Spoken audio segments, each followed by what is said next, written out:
Apakah kotoran cicak itu najis? Bagaimana dengan masjid yang banyak kotoran cicaknya? Berkaitan dengan binatang yang tidak halal dimakan. Binatang ada yang halal dimakan dan ada yang tidak halal dimakan. Untuk binatang yang halal dimakan, pendapat yang lebih kuat, kotorannya tidak najis. Apa dalilnya? Dalam hadis riwayat Bukhari, Nabi SAW pernah kedatangan orang-orang yang mau masuk Islam di kota Madinah dari suku Uronah. Nah, ketika sampai di kota Madinah, orang ini sakit. Lalu oleh Nabi SAW, dia diminta untuk minum susu onta dicampur dengan kencingnya. Kemudian dia sembuh. Sementara Nabi SAW melarang berobat dengan sesuatu yang haram. Dalam hadis yang lain beliau mengatakan, tadawau wala tadadawau bil haram. Berobatlah kalian dan janganlah kalian berobat dengan sesuatu yang haram. Oleh karena itulah, ketika kencing onta itu beliau jadikan sebagai salah satu obat, menunjukkan kalau ini tidak haram. Dan memasukkan benda najis ke dalam badan itu haram. Semua benda najis haram dikonsumsi. Maka ini menunjukkan bahwasanya ini bukan najis. Yang kedua, Rasulullah SAW salat di kandang kambing. Dan beliau mengatakan, sallu fi marabidil ghanam. Salatlah kalian di kandang kambing. Sebelum beliau punya masjid, Nabi SAW seringkali salat di tempat gembalaan kambing. Dan yang namanya kandang kambing, tempat gembalaan kambing, pasti di situ punya atau ada banyak kotoran. Sehingga ini jadi dalil bahwa kotoran onta, kotoran sapi, kotoran kambing yang statusnya halal dimakan tidak najis. Yang kedua, kotoran hewan yang haram dimakan najis. Dalilnya adalah Nabi SAW pernah meminta kepada Ibnu Mas'ud untuk dibawakan kerikil guna dipakai istijmar, dipakai cebok. Tapi oleh Ibnu Mas'ud boleh dikasih 3 benda, 2 kerikil dan 1 kotoran keledai kering. Kotoran keledai kering, ya, mirip kerikil ya. Kemudian Nabi SAW membuang kotoran keledai kering dan beliau mengatakan, hadhihi riksun, ini najis. Dan keledai itu tidak halal dimakan. Keledai jinak itu tidak halal dimakan. Berarti kotorannya tadi yang disebut Nabi SAW ini najis karena dia satu jalur hewannya tidak halal dimakan, kotorannya najis. Selanjutnya, bagaimana dengan kotoran hewan kecil, serangga dan seterusnya? Nah, untuk kotoran hewan kecil, para ulama membagi menjadi 2. Yang pertama, hewan kecil yang tidak memiliki nafsun sa'ilah. Bahasa kita, sistem transportasi darah merah. Hewan yang tidak punya sistem transportasi darah merah. Seperti semua serangga, semua moluska, semua binatang yang tidak punya tulang belakang. Semua avertebrata itu tidak memiliki sistem transportasi darah merah.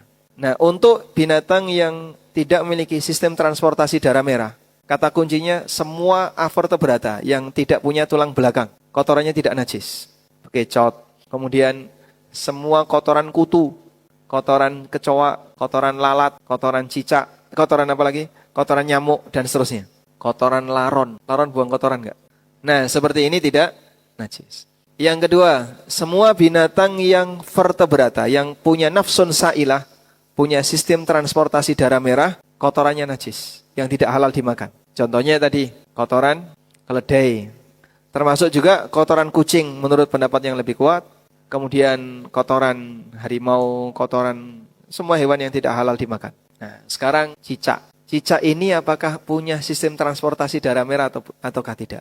Sebelum ilmu biologi ini lebih detail sebagaimana sekarang, cara ulama masa silam untuk meneliti itu dengan cara disembelih. Sehingga sebagian di antara mereka nyembelih cicak, nggak keluar darah.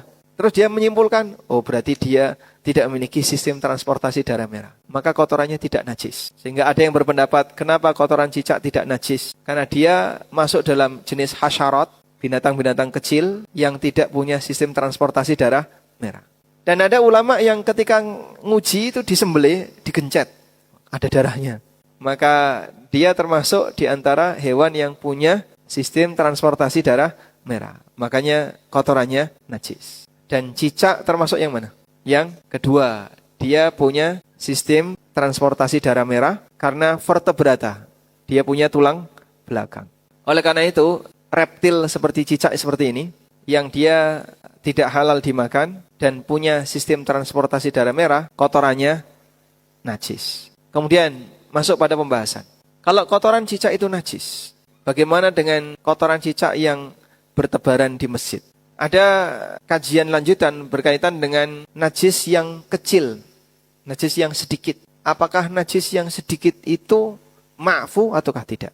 Dan pendapat yang lebih kuat, ini pendapatnya Hanafiyah dan pendapatnya Syekhul Islam, najis yang kecil, yang sedikit, itu najis ma'fu, najis yang dimaafkan. Sebab yang seperti ini tidak mungkin dihindari. Apa dalil najis yang sedikit itu ma'fu? Orang cebok dengan menggunakan kerikil, namanya apa ini? Istijmar. Kalau cebok pakai air namanya istinja.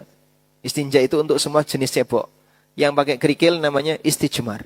Istijmar ini kebiasaan orang masa silam. Dan Nabi SAW terkadang beristijmar. Demikian pula orang soleh masa silam beristijmar. Orang cebok pakai kerikil. Kira-kira di sekitar lubang dubur masih tersisa atau tidak? Kira-kira masih tersisa enggak? Masih. Masih ya. Berbeda dengan air ya. Kalau air mungkin lebih bersih. Tapi itu sudah diizinkan. Sehingga membersihkan najis setelah buang air dengan menggunakan kerikil, walaupun di sekitar lubang dubur masih ada titik-titik najis. Yang kalau diuji coba, misalnya, pakai smear test, terus dicium. Apa aromanya? Mambu. Oh, berarti masih ada titik najisnya. Tapi itu diizinkan untuk sholat.